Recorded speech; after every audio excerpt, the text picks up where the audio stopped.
Welcome, everybody. We're happy to have you join us for another installment of the latest commercial and agricultural lending disputes webinar series that we're doing. I'm joined today by Jakob Seidler and Chris Miles, my colleagues here at the firm. And we have a lot of cases, a lot of new cases here to discuss. So before we do that, though, I have some housekeeping items. I need to read this to you. And as we have a few people still logging on. So if you have any questions during the webcast, please submit them via the question box. We will try to answer all questions during the webcast today. But if a fuller answer is needed, or if we run out of time, then we will respond via email. A PDF presentation is available in the program materials folder. This program has been approved for legal education and by the American Bankers Association 1.25 CRCM and 1.25 CERP credit certification by the ABA. So we're trying to be cognizant of our lender friends out there and any credits that they need, and just frankly trying to help you in that regard. For live attendees, you will report your hours by clicking on the CEU icon at the bottom of the screen. A certificate of attendance, including the course numbers, will be emailed to you tomorrow, along with a recording of the webcast for watching and sharing. And then at the very end of the program, we always have a survey. We really appreciate the feedback that you can give. It just takes, 30 seconds, 1 minute. But the insights, guidance that you have are helpful as we're trying to find cases, find information that's going to, frankly, be beneficial to you. So if you don't mind, give us a little bit of feedback at the end. And then last but not least, if you are interested in coming back, our next webinar is going to be on Wednesday, September 24th at noon Central Time. So we hope you can join at that time. All right, so with that, that takes care of everything. Chris Miles has been here multiple times with me. He's my colleague and helps with distressed debts, workouts, troubled loans, that sort of thing. Jakob is on the front end of the deals where, everybody's feeling good, shaking hands, more on the transactional side. So he'll have some good perspective here today. So without further ado, let's jump into the first quiz that we have. So this one comes out of New Jersey. Interesting situation. You get a creditor. The creditor gets a judgment against a couple in New Jersey. And they record the lien against real property, but the sheriff doesn't go out and actually levy on that lien on the New Jersey property. The couple then files for bankruptcy. The trustee seeks to avoid the lien under the strong arm powers of 11 U.S.C. Section 544, saying that the judgment lien is unperfected. And the question is, who wins, the creditor or the trustee? Now, while you're thinking on that answer, I need to just quickly explain that the strong arm powers under the bankruptcy code it's essentially if you were an unperfected creditor, like let's say you had a lien in equipment and you hadn't filed a UCC financing statement, and then the debtor files bankruptcy. In that situation, you would be secured but unperfected. And so when you have a situation like that, these strong arm powers under Section 544 allow the trustee to avoid the lien and essentially make the creditor become an unsecured creditor. So in this situation, you have the lien against the real property, no levy. The trustee is saying, hey, I can still exercise these strong arm powers. And the question is, who wins, the creditor or the trustee? What do you think? Well, the answer is the trustee. And the reason is because under New Jersey law, the lien was not perfected without a levy. And because there was no levy pre-petition, therefore, the creditor was a secured but unperfected lien. And therefore, the trustee could use the strong arm powers to knock it out, avoid the lien. Now, there was another interesting case that just happened to be in this cycle of cases that I picked up this in the last few months. You see the other reference to the case out of Wisconsin. That creditor, in that situation, they get a lien, they get a judgment in Wisconsin, and they don't even try to, they get it in Rhode Island, and then they go to Wisconsin. they don't even try to record it against the real estate. They just did a UCC filing, and the court there is like, well, that doesn't work. You can't get a judgment lien in, one state and then come and file a UCC in another and have that be a lien on real estate. So what are the key takeaways for lenders here? Well, the key thing is that a lot of times people say, oh, I got a judgment. It's an automatic lien on real estate. And that's generally the case, that a judgment becomes a lien on real estate in the county. I mean, I think that's a generally accepted proposition in most states. But the key thing here is there is a distinction between obtaining a judgment lien and then perfecting that judgment lien on real estate. And in the situation of New Jersey, the only way you could perfect that lien is go out and have the sheriff levy on it. And typically you don't think of levying, you typically think of, oh, I get the judgment lien, maybe I want to let it sit there for a while for whatever reason, maybe if you're like in a number 2 position. But here that pointed out the fallacy. So the point I want to really illustrate or emphasize right here is that if you are looking to get a perfected judgment lien, you need to look at state law and find out, what do I need to do under state law to perfect that lien? And then the final bullet point that we have right there is, even if you did everything correctly, even if you perfect that lien, if the debtor then files for bankruptcy within 90 days, the debtor could avoid the lien as a preferential transfer. And so sometimes the strategy for lenders is get the judgment, perfect it in the real estate, but then wait more than 90 days, hoping that the debtor doesn't file bankruptcy, and then go to foreclose on that lien so that it can't be avoided as a preferential transfer. All right, Jacob, you're up. Number 2. All right. For the second question, we kind of go back to the basics of kind of secure transactions. In this situation, the parties entered into a lease agreement for the lessee's use and possession of aluminum furnaces. And then as part of the lease agreement granted the lessor a security interest in all of the lessee's assets. And then a UCC financing statement was filed, and a default occurred, and the security interest was challenged. Under this situation, who wins? Does the lessor have a security interest in all of the assets of the lessee, or does the debtor get to waive the security interest? Well, in this case, the debtor was found to be, the lessor was found to not have a security interest in the aluminum furnaces because the description of the collateral was super generic. In this case, a super generic description of the collateral is insufficient for the lien to attach to personal property. In a security agreement, or in this case, the lease agreement, the description of the collateral must reasonably describe the collateral. That is, the identity of the collateral must be objectively determinable. In these situations, you can describe the collateral by specifically listing out the description of the collateral, what kind of category the collateral is, what type of collateral, or computational procedures or formulas for determining the type of collateral. But you can't just have a all assets description in the security agreement. But this is different from the financing statement. In the financing statement, you're allowed to be overbroad and have a super generic description. And this is because the security agreement is the contract that creates the security interest in the collateral. And so courts and parties must be able to look at the agreement and determine what the collateral is, whereas the financing statement, you're putting notice out to other creditors. And it is okay to be overbroad in those situations because other creditors may contact the lessor to determine what exactly is covered by the security agreement. Now, and I guess, Jacob, we could give the comment right there. If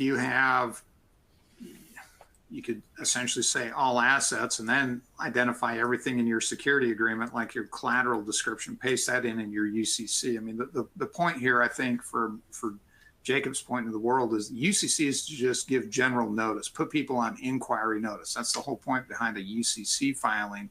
But when it gets down to the nuts and bolts of what your lien actually attaches to, that's where the law requires a little bit of specificity, which is why this one failed here, because the agreement was just all assets in the agreement. Well, that doesn't cut it. You need to like equipment or accounts receivable, that sort of thing. So, all right, Chris. Thank you.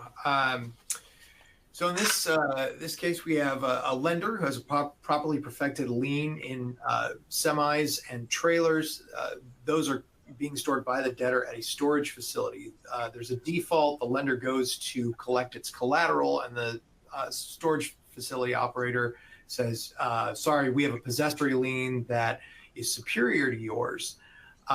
Litigation ensues, and the lender attempts to recover the equipment based on its first filed Article 9 security interest. Who wins? Answer is the lender. And in this particular case, the storage facility sought to claim superior priority over a garageman lien under Michigan state law. There was no security agreement. The operator didn't file any kind of a UCC-1, and most importantly, no value was added to the vehicles while the operator was there. And that was a key part of the Michigan garageman lien statute in order to jump ahead in priority. And some key takeaways of this are that lien priming statutes are very dependent on the particular state law. And oddly enough, in this case, had the facts been slightly different, the storage facility operator probably could have prevailed had they simply gone through the steps under Article 7 of the UCC, which does allow warehouse liens in certain cases to prime Article 9 liens, because, or rather, if you have that sort of possessory interest plus going through the steps in Article 7. Another takeaway is if you do have one of these garageman or mechanics type liens, there needs to be a value add in order to jump ahead of a secured lender in terms of their security interest. And I don't know, I think Mike wrote that. It looks a little like Holy Writ. I'm not sure it is, but it's certainly accurate. Know thy borrower, know thy collateral, and know thy state law. Yeah, that was when I was drafting this, and I just couldn't help but say that. I think there's a lot of truth in that. Chris, quick question for you. You mentioned Article 7. My impression and understanding has always been that if there's going to be an Article 7 lien, that the lien would only be for the actual storage costs itself. So, I mean, yes, it may prime, but at the end of the day, I mean, if you have like a dump truck sitting there and you've had it sitting in a garage for a month, that, you know, it shouldn't be this inordinate amount that would wipe out all value. Is that your understanding as well? Yes, and there are certain ways you can get additional storage charges, like attorney's fees and things like that, if you file a UCC as a garageman. And again, I'm going off memory here. Shocking, I don't have Article 7 memorized just yet. But yeah, so I believe there are kind of two tiers of priority you can get in terms of what kind of damages you could recover as a warehouseman under Article 7. Yeah, and I think Chris, you're on number 4. Can I give one quick comment on that last one though? The one key thing that's really important here is, we mentioned it when I did quiz number 1 about these perfecting a real estate lien, and then Chris had it here because we were dealing with this like a garageman's lien. And the key thing here is those are unique under state law versus the Uniform Commercial Code, which is obviously going to be uniform throughout the 50 states. And so whenever that last little part, know thy state law, when we are dealing with like something that's not uniform, i.e. real property or mechanics liens or agricultural liens, those are always highly state dependent. And that's why it's so critical that you need to get a little bit of a good feel for the particular state you're in, so you understand the nuances of what you do. A prime example being Iowa has a pretty powerful feed lien for feed suppliers. You come down to Missouri, and Missouri doesn't have nearly as good of protections for feed suppliers there. So just as an example of really knowing the state when you're dealing in it, it can make a big difference. All right, I need to hush up. I'll let you go on, Chris. Number 4. All right. So number 4 is mine. We have another secured lender here. They have a properly perfected lien in certain collateral, which is basically private equity investments held by the borrower. We have a default, and the lender seeks to have a sale under Article 9. Borrower comes in and says the lender should have delayed the sale because these securities might have or were anticipated to have a higher price later in the year. Lender says, too bad, we're going to go ahead with the earlier sale date, and then the borrower brings an action saying that the lender breached an implied covenant of good faith and fair dealing by not deferring. So in other words, arguing there's basically a duty for the lender to read the future and maximize value of the collateral that way. So who prevails here? Not surprising, the lender. You are not required to know the future and therefore wait. And again, the guiding star for any sale under Article 9 is commercial reasonableness. And no court that I can think of is going to put a duty on a foreclosing lender to wait to foreclose on collateral or to conduct a sale based on anticipated higher value. Now, there are facts that we could come up with where something was reasonably certain. I mean, the classic example is if you seize fruit that's that's sitting on the sitting dockside, and you need to sell it immediately before it rots. If you wait and then it's worth basically nothing, that might be commercially unreasonable. But in terms of securities, which can go up, down, sideways in the future, no court's going to put a duty on a lender to somehow read the future and abstain from conducting the sale. So some takeaways. Again, all liquidation efforts need to be done in accordance with your security, your credit agreement. And again, guiding star here is commercial reasonableness. And in my practice, and I know in Mike's practice, when we work together, we tend to err on the side of the most notice, the most advertising, be more reasonable than reasonable. And that is the best, that's the best shield you have if you have a borrower or guarantor that brings litigation later saying, well, you didn't maximize the value of this collateral, and therefore you should either lose your deficiency or it should be greatly reduced. All right, number 5. Before we get to number 5, we actually had a really good question that came in from an astute listener. I'm going to just read the question here. It says, given the current climate for immigration enforcement, should my lender diligence on production business loans, such as cropland or food production/processing, include a review of the borrower's hiring practices? ? That's a great question. And that really becomes a question for each lender, and you get into due diligence and the loan underwriting. But, I think there's a lot of common practical sense to that right now, which is if you are loaning into a situation that is labor intensive and the, company has that there's illegal immigrants that the company may be hiring, you may want to take a look at that, because obviously if you have an enforcement type situation that comes in and it turns out the company has a lot of illegal immigrants hired, poof, there goes the workforce immediately with the enforcement action, and that could potentially impair the loan. So I'm definitely not an immigration attorney, don't deal with that, but there is some, just some practicalities, some practical common sense as you're thinking through that type of situation as part of the due diligence process. So, all right, let's move on here to number 5.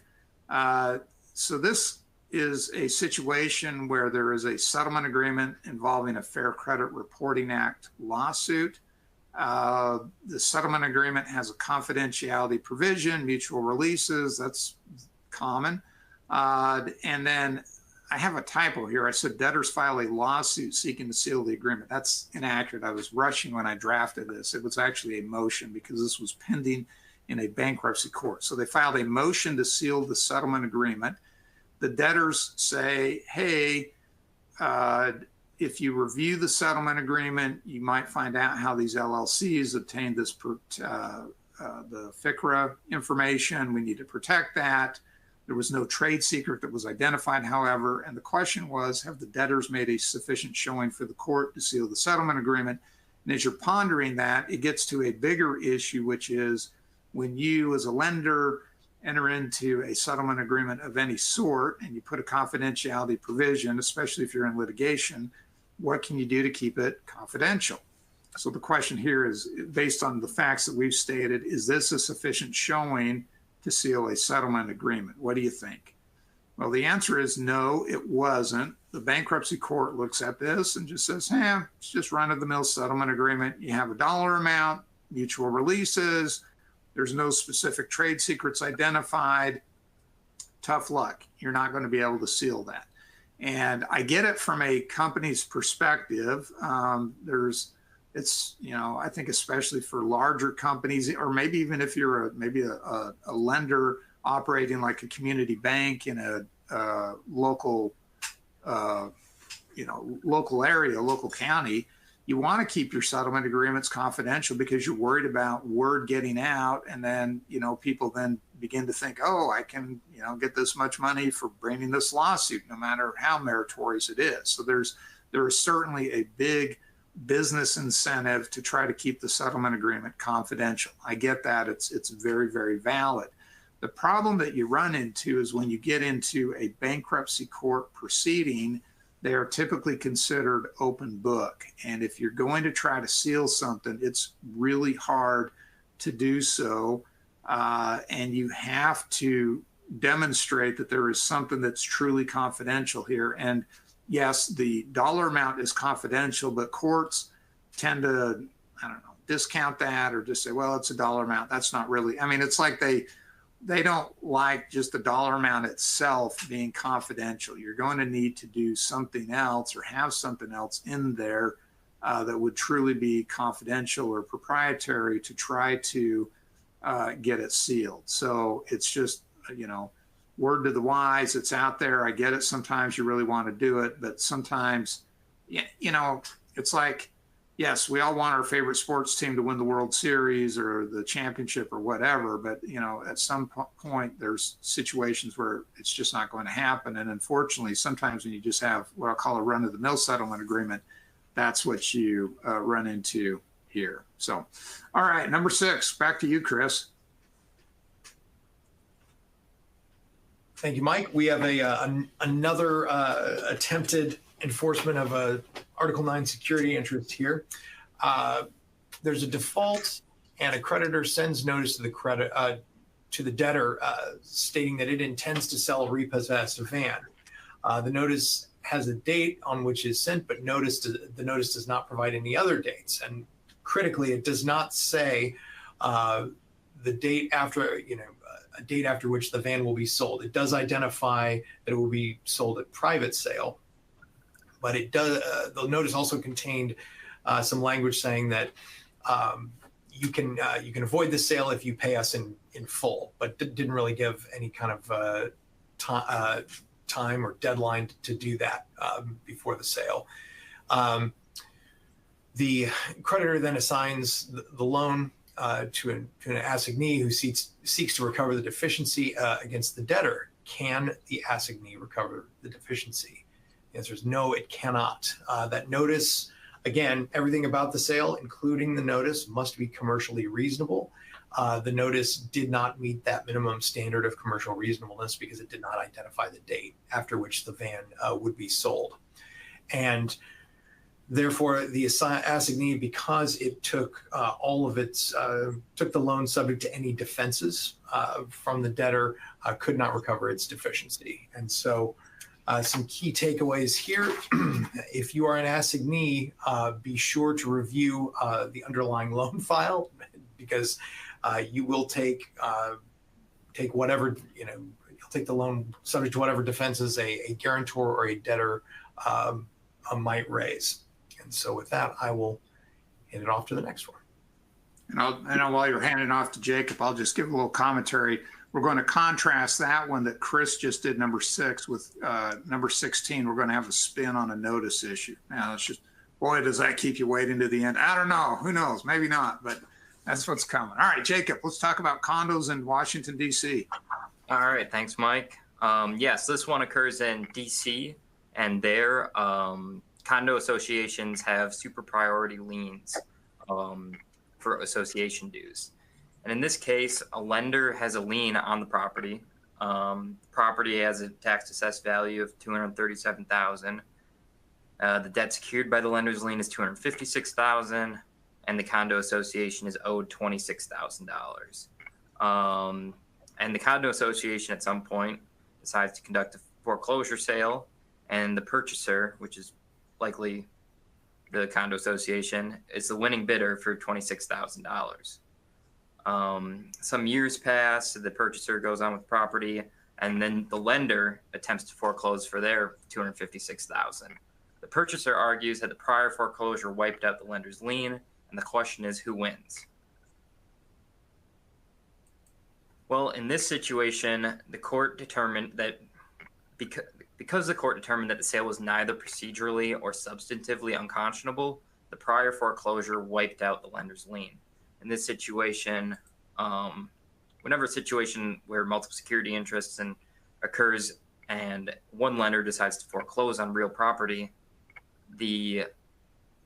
any lender with priority over any subordinate lenders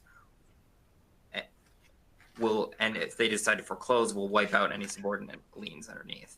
So the key takeaways for lender: when a foreclosure occurs, the foreclosing party must give notice to other parties with an interest in the real estate. That happened here. If your lien is a junior in position, it will be lost if the foreclosure sale occurs. Tax liens are generally priming liens on real estate, so it's good to be aware of any sort of state law or circumstances where tax liens or condo liens or any other types of liens could get, or any other type of law could give super priority liens on real estate. So it's also good to be aware of protective advances, and which may need to be made to protect the lender's interest in real property. Yeah, that's a big loss for the lender right there, right? The person got behind on the condo dues, gets foreclosed, boom, they just lose that loan all right there. All right, so this one comes out of Missouri. It's actually a small little quiz, if you want to say it. It was a case that just really caught my attention. What's the difference between an account stated versus an action on account?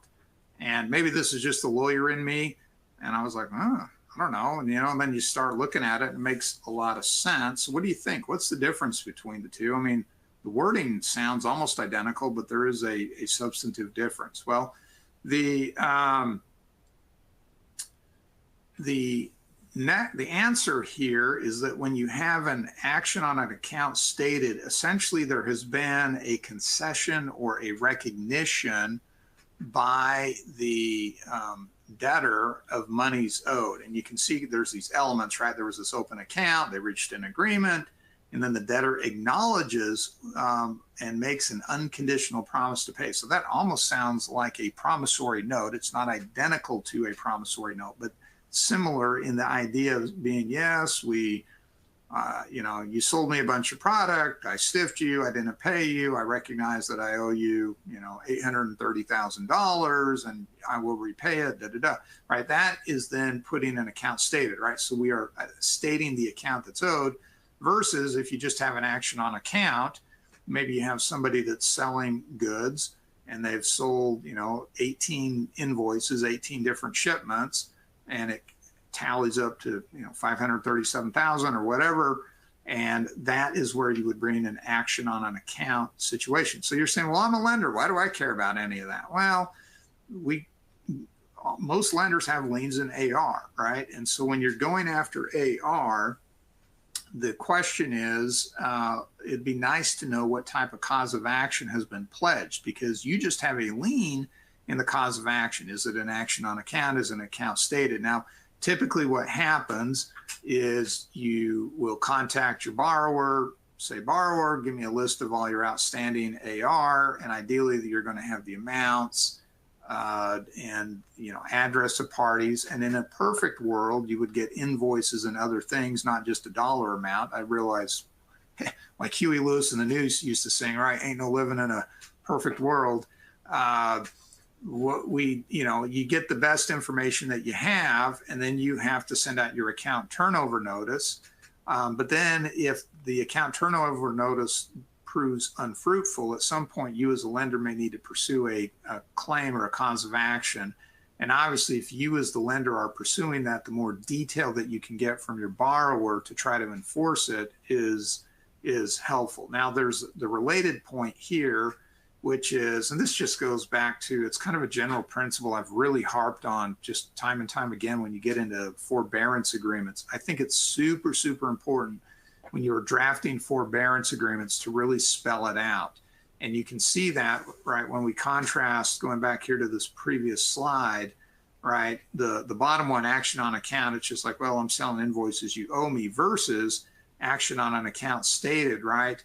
There's these dealings, there's an agreement as to what's owed, and then there's an acknowledgement to pay, and an acknowledgement of the obligation and an unconditional promise to pay. Well, guess what? That sure feels like a well-drafted forbearance agreement. And maybe you're in a situation where you've loaned monies on an unsecured basis, maybe a secured basis, maybe it's both, right? Maybe you have some loans, but then you have some credit card debt that's out there, or maybe just credit card. You want to get the forbearance agreement where you spell it out, identify what's owed, and then hopefully they pay. But if they don't, what I love about forbearance agreements is you have something signed by the borrower acknowledging that they owed it. And then when you go into litigation, you have essentially an admission by the borrower as to what's owed. The goal with that is we're trying to shorten the time that we are in court to try to minimize our attorney's fees and everything else that's there. And so we're trying to get as much evidence or admissibility items that are admissible against our debtor walking into court so that we can, get a judgment as quickly as possible. All right.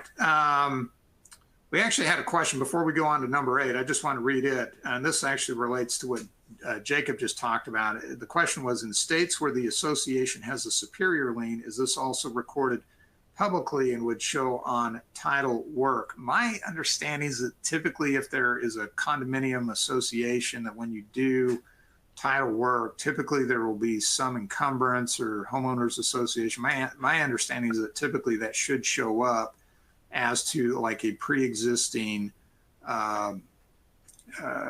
restriction or use, or something that's encumbering the property. Now, you're not going to know the amount that's owed, but you want to be aware of what's out there so that you can do your inquiry. And I'll also say is when you're doing your underwriting, your due diligence, you need to find that out. Is the property subject to any sort of condominium association or other dues that might impair the lien? If you've underwritten your loan well, you'll know that in advance so that you can kind of monitor that and make sure that they stay current. All right, I need to hush up. Jacob, number 9. All right, number 9. So this one's a pretty straightforward question. How does a lender get a purchase money security interest in software? And the answer to this is a PIMSIan software purchase money security interest is limited by the scope of UCC section 9-103C, which provides that to obtain a security interest in software, the debtor or the creditor must be an integrated transaction where the debtor acquired its interest in the software, and an integrated transaction in which it acquired an interest in the goods, which means they're both, as part of the transaction, the creditor must obtain a security interest in both the software and the goods, and the debtor acquired its interest in the software for the principal purpose of using the software in the goods. So not only must there be both software and goods, but the software and the goods must be intertwined. So the key takeaway for lenders here is that there must be goods involved when taking a security interest in software. And under the UCC, goods are defined as all things movable when a security interest attaches. So some examples of goods that would be eligible would be like computers or data centers or any type of like electronic equipment. And it must be an integrated transaction. The debtor must buy the goods with the intent of using the software with them. So security interest can't attach to software if you're also just taking security interest in a pencil or something else, non-electronic. Which is, Jacob, on that, I'm just listening. I'm thinking of, all right, maybe I have a small borrower and they're developing apps for, Apple or Android or something, right? And you want to get, it's an interesting issue. How do I, as a lender, perfect my lien when you're dealing with the software? And frankly, I think the practical takeaway here is, well, if it has to be intertwined, that's kind of tough, right? Because a lot of times it may just be pure software. So then you got to think alternatively, how can I protect myself, like with the stream of revenue, royalties, that sort of thing. So, I realize that gets far afield of what we're talking about today, but you can see that when you're dealing with somebody in the software arena specifically, it's going to take a little bit more analysis and preparation on the front end. All right. Am I giving too much color commentary? Who knows? All right. We'll just move on. We won't answer that one. All right. This next one comes out of Illinois. Waiver of the automatic stay in a forbearance agreement. So you have a situation, you have a hotel, and the lender has a lien in it. There's a default. And so they enter into a forbearance agreement, 75-day deadline to pay the debt. And guess what? If you don't pay the debt, the lender was given a deed in lieu of foreclosure, which when I've represented borrowers and the lender comes and says, well, you need to give me a signed deed in lieu of foreclosure, and I'm going to hold that in trust. And then if you default, I'm going to record it.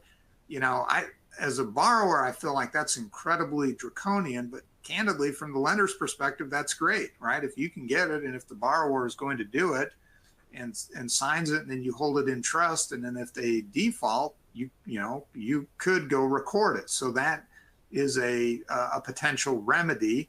But you see what happens here is, well, there is a default, but then a bankruptcy is filed. And so in this forbearance agreement, the lender had put in language which says that you, borrower, agree to waive the automatic stay. So then when the bankruptcy is filed, the lender wants to go record the deed in lieu of foreclosure to get title to the property. Makes complete sense why the lender would want to do that.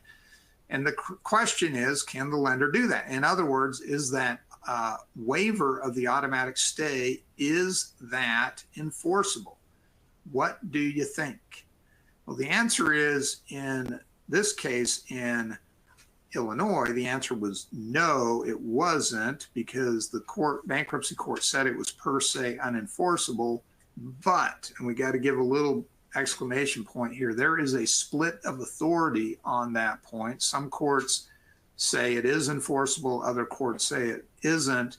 The way the courts have been trending on this issue, though, is when you look at the standards under Section 362 for the automatic stay, there's language that, the cause exists. And the courts are typically saying, well, they agreed pre-petition, so that becomes a factor that then weighs into the quote unquote cause analysis, which it kind of makes sense why courts do that.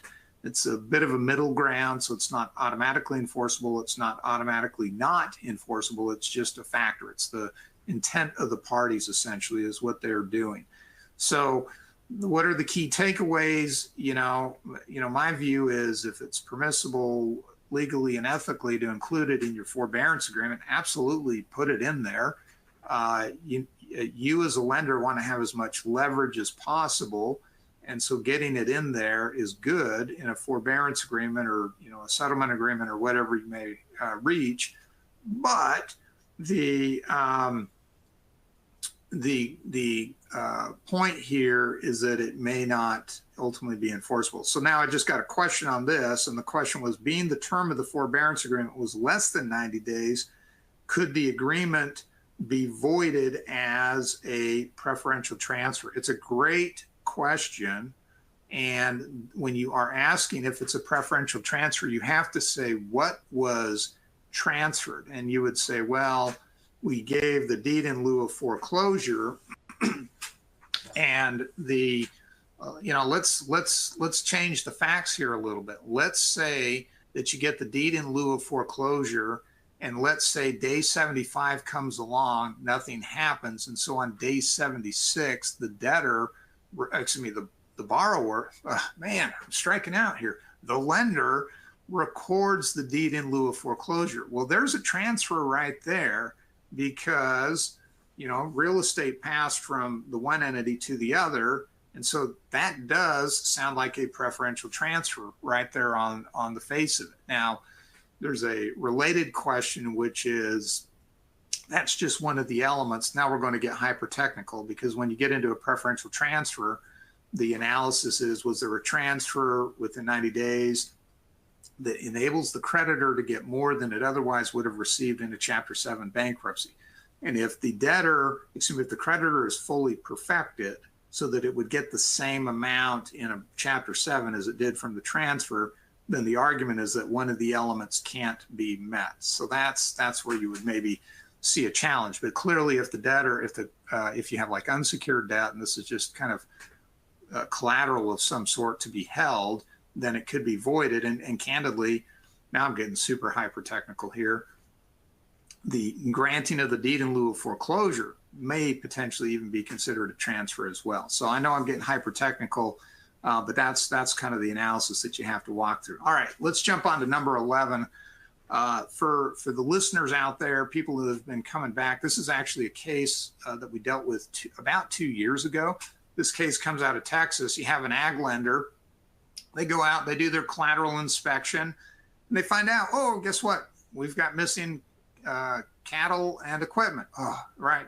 Who's ever had that in an ag lending situation, right? And unfortunately, that's one of the hazards of ag lending when you're dealing with cattle. So what the lender does here is reports the debtor to the Texas Rangers, not the baseball team, and you give that caveat for the possible violations. The debtor is, we got the sequence here is important. I need to back up. The debtor, the equipment's missing. The debtor's like, oh, they're on to me. So the debtor files for bankruptcy. Then the lender reports this to the Texas Rangers. They then investigate the debtor. They ultimately arrest the person. And then the debtor comes back and says, guess what? I had the automatic stay from my discharge injunction, and you, lender, violated this by reporting this as a possible crime to the Texas Rangers. And the question is, who wins here and why? And there's actually two issues going on, because you have federal bankruptcy law, but you have the report being made to a state police authority, and it's happening with the automatic stay. So who do you think wins? Well, if you were here 2 years ago, the lender wins, and then the case gets appealed up to the Fifth Circuit. The Fifth Circuit affirms the bankruptcy court, and the lender is protected under this Annunzio Wiley Act, which allows the reporting to any possible violation to a government agency. So the Fifth Circuit then interprets that and says, hey, government agency, it's not just like federal authority, it can be state authority as well. Law enforcement is going to be state and local, at the state and local levels. Now, here's the big caveat. This Annunzio Wiley Act only applies to financial institutions. And when you delve into the definition of it, you're talking about, like FDIC insured banks. A normal brick and mortar, traditional regulated bank is going to be protected here. And the problem is, let's say you are a private lender, maybe in the ag space, and you replay these exact same facts. The problem is, if you are a private lender, not falling under the definition of financial institution, you may not be protected. And that's really frustrating, because you feel like a crime has been committed by what this person did.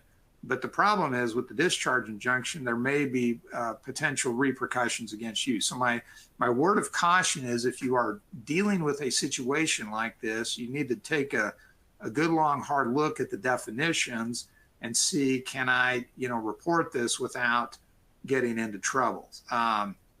Again, that's going to be really critical if you are a private lender. All right, let's jump on to the next one. Number 12, Chris. Thanks, Mike.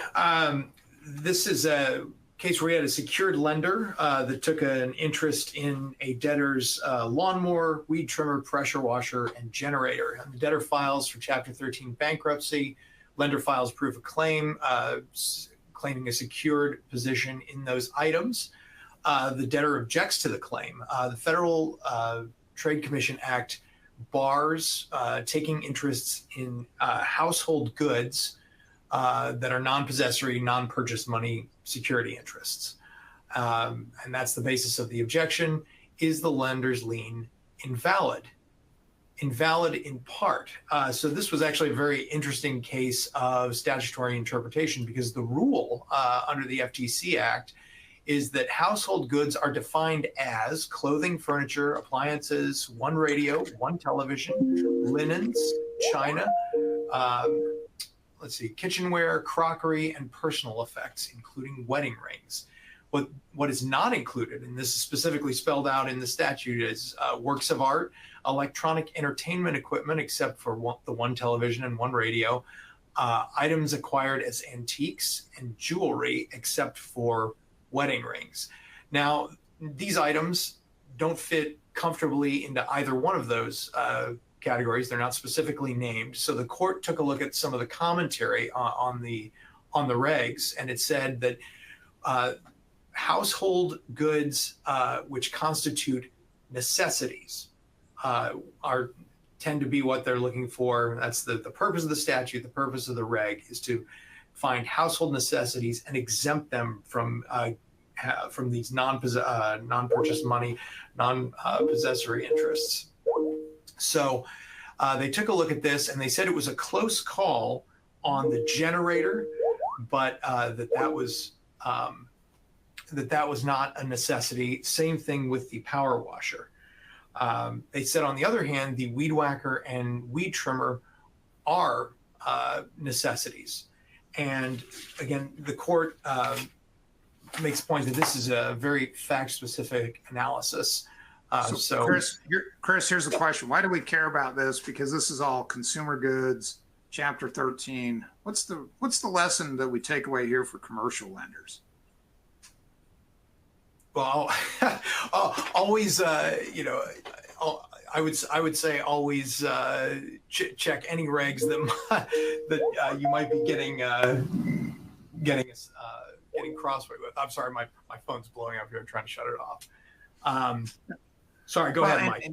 I think the point here is that the interesting thing, I think, is that you have a situation where part of the lien is invalid, but part of it's valid. And so the concern is, well, if part of my lien's invalid, does that vitiate the entire thing? And the point here is that no, your lien is still good in collateral, where it's valid. And so when you think about that in the context of a commercial situation, this is a case we actually had a few years ago out of Illinois, where there was like a lien in fireworks where the debtor acquired it illegally. That was a situation. Or maybe you get into situations where maybe they have a controlled substance like alcohol or something like that, and maybe there hasn't been proper steps taken, or intellectual property, but you may have liens like in other equipment or something else. And if it's a blanket lien, you might have a situation of a selective lien where part of it's partially invalidated, but the remainder remains intact. So,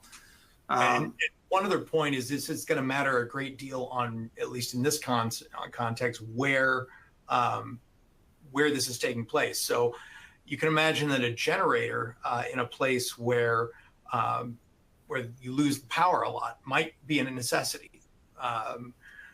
Another example would be a snowblower, also commonly available like these other items at a Home Depot or a Lowe's.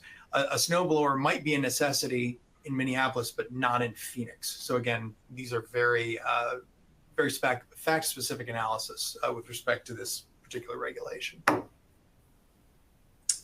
right, Jacob. Whoops, we gave the answer. Sorry, I got it way off the controls here. All right, for this, in this situation, the borrower has two co-owners. The bank makes a line of credit to the borrower, which is guaranteed by one of the co-owners, and that guarantee guarantees the note and all related documents. And when all related documents is defined broadly to include any documents signed in connection with the debt. And so as part of this line of credit, an account is opened to the bank, at the bank, to receive deposits from the draws. And later, the other co-owner, the one who's not guaranteeing the transaction, overdraws the account. These overdraws are allegedly unauthorized, and the bank sues the borrower and the guarantor. Now, the question in this case is the borrower, or is the guarantor liable to pay the overdrawn amounts on the account when the other co-owner is the one who overdrew the account? And in this case, the court said yes. As part of this case, the court was really analyzing the language of the guarantee, which guarantees the note and all the related documents, which are all documents signed in connection with the transaction. And the court kind of concluded that the account agreement was clearly related to and executed in connection with the promissory note and the letter of credit. And the account agreement specifically states that it was open to be used for draws from the letter of credit, and therefore the guarantor was liable on any overdraws from the account. And so the key takeaways for the lenders here are guarantee agreements are typically drafted and construed very broadly. While lenders focus on debts arising from the note, a concurrently signed guarantee agreement may be broad enough to include any account overdrafts or credit cards, or lenders might want to draft the guarantee agreement so that it covers those things. And then getting a guarantee with any new loan is wise, as it will be concurrently executed with the document. All right, and I think I've got question 14 as well. In this situation, the creditor has perfected inventory lien in inventory of debtor. The inventory includes 10 trailers, and the trailers are then transferred by the debtor to a related entity, like an entity also owned by the debtor, or one of the owners of the debtor. The security agreement requires lenders' consent to transfer trailers free of lien except for a sale to a buyer in the ordinary course of business, and the related entity is deemed to be knowledgeable of that. The debtor and the related entity share the same location and have common owners. Is the transfer to a buyer in the ordinary course of business? And here the answer is no. Under these facts, the related entity was not a buyer in the ordinary course of business. The UCC defines a buyer in the ordinary course of business as a person that buys goods in good faith without knowledge that the sale violates the rights of another person in the goods, and in the ordinary course of from a person in the business of selling goods of that kind. And that's really the key here. In order for a sale to be in the ordinary course of business, it must be a routine transaction of the seller. The sale must be of the type that the seller regularly engages in as a part of their business. And because the debtor didn't routinely transfer its inventory to related entities, it wasn't considered to be a transaction in the ordinary course of business. And so the key takeaways for lenders here is that under UCC section 9-320, a lender loses its lien in the collateral to a buyer in the ordinary course of business, even if the buyer knows of the security interest. And when considering whether a lien remains in collateral following the transfer, the key question is whether it is in the ordinary course of business for this particular buyer to purchase these particular types of goods. Now, there is like an exception to this if you're dealing with agricultural products, or it's not so much an exception, but it's just regulated elsewhere. If you're dealing with agricultural products, then the Food Security Act governs, and it provides that the lender's lien is lost unless the lender has provided a notice of security interest or done a protective filing if the state has adopted a central filing system with respect to agricultural products. Jacob, I think a good way to say that on that last point is that, in other words, under the Food Security Act, there is no, buyer in the ordinary course kind of caveat or protection. The Food Security Act just says, hey, if you haven't put the notice out there or done the lien filing, you're out of luck. And so that's why if you're dealing with ag products, you need to be really careful on it. but then you get under the UCC and it's like, all right, who's my borrower selling to? And obviously this is important when there's been these funky situations where you get a sale of collateral and, maybe the company's now going down the tubes and you're trying to recover. The question is, can I still pursue the collateral who's now in the possession of some other person? Can I say my lien is still intact? That's where these things get really critical. So, all right, Chris, think you're next. Yes, sir. Question 15, a debtor, lenders, and an investment firm enter into a restructuring support agreement, which is supposed to provide the way for a prepackaged Chapter 11. Pre-petition, the investment firm advanced $2.5 million to the debtor as bridge financing, and that claim was supposed to be treated as a superior lien facility. The bankruptcy's filed, things go sideways. And the debtor ends up liquidating. The lenders are paid on their secured claim, but unfortunately for the investment firm, whose claim at this point is now about $5 million, they are relegated to a general unsecured claim. They then sue the lenders, asserting claims for promissory estoppel, unjust enrichment, and breach of implied covenant of good faith and fair dealing. Are those claims valid? And these claims should look familiar. These are claims you bring when you can't get what you want from the contract. So, no, these promissory estoppel and unjust enrichment claims are barred by the RSA. And the RSA was drafted in such a way that there were no cracks to fill in, the court's words, with respect to those claims. And put simply, the RSA was drafted in such a way that did not protect these particular lenders, even though they thought it did. So one of those takeaways, I think, is be very careful when you're doling out $2.5 million about what you're signing. That doesn't mean that RSAs aren't helpful, but again, if you need to make sure that you are absolutely protected. So review those very closely before you let $2.5 million or more go out the door. So, Mike, are you our last? Yeah, I'm the closer here. I'll be quick. So this relates to, we talked about, I think it was quiz number 6. We get the sufficiency of the UCC sale. I said there was a little bit of a twist. Here we have another little twist. So you get a default. It's involving a vehicle. But then the lender sends a notice here saying the vehicle is going to be sold after 10 days at a private sale, right? That's different from the earlier quiz where the lender just sent a notice saying it's going to be sold. And but no other details provided. A sale eventually occurs. It's at a dealer's auction, in which I've got a brother-in-law who's been a car dealer. That's only the dealers can show up and bid at the auction.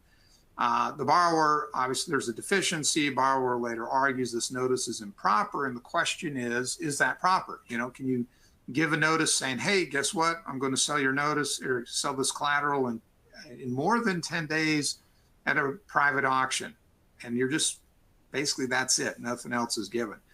Well, the answer is this is actually a proper notice. This case comes out of Missouri, and the court says, yep, it did. It complied with the provisions of the UCC.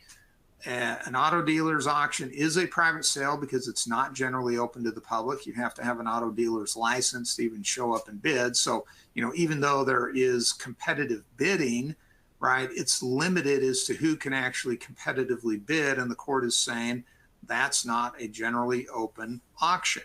So what are the takeaways from that? Well, obviously, if you're going to be issuing the UCC notices, you want to look at the UCC, really comply with the language there in the statute. We obviously have the statement there about auto dealer auctions being private, but it would go, I think you need to think beyond that because there's other equipment, other specialty markets.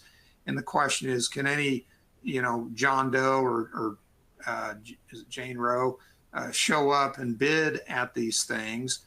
There's a lot of these online auctions like Purple Wave or Big Iron or, there's auction companies out there, but those are generally open to the public. Now, if in contrast, you're dealing with maybe medical equipment and you have to have some sort of broker's license or it's a restricted one, you may have a better argument that it is a private sale there. And then the final point is, is the juice worth the squeeze, right? If there's a deficiency, do you bring it? I recall a case, it was here in Missouri a few years ago. It was against a credit union. I wasn't involved in it. I just learned of the pleadings. And what had happened was there was a deficiency. They pursued it.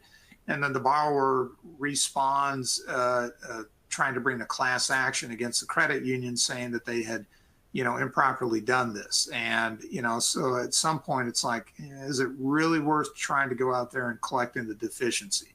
It goes back to that earlier statement, right? Know thy borrower, right? Know thy state law. These are critical questions to be asking. So, all right, that does it for today. Just a quick reminder, our next webinar is going to be on Wednesday, September 24th at noon.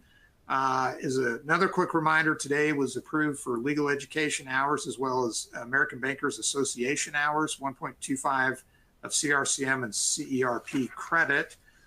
To report your hours, click on the CEU icon at the bottom of the screen. Tomorrow, you will get a certificate of attendance, including course numbers, emailed to you along with a recording of the webcast in case you want to listen to it, maybe go jogging, listen to it. And then at the very end, as always, we have our survey. If you don't mind, please give us 2-3 minutes, fill it out real quick. We really appreciate the feedback. I appreciate the thumbs up emojis coming up. That's great. So, all right, that does it for today. That concludes our webinar. Thank you for being here.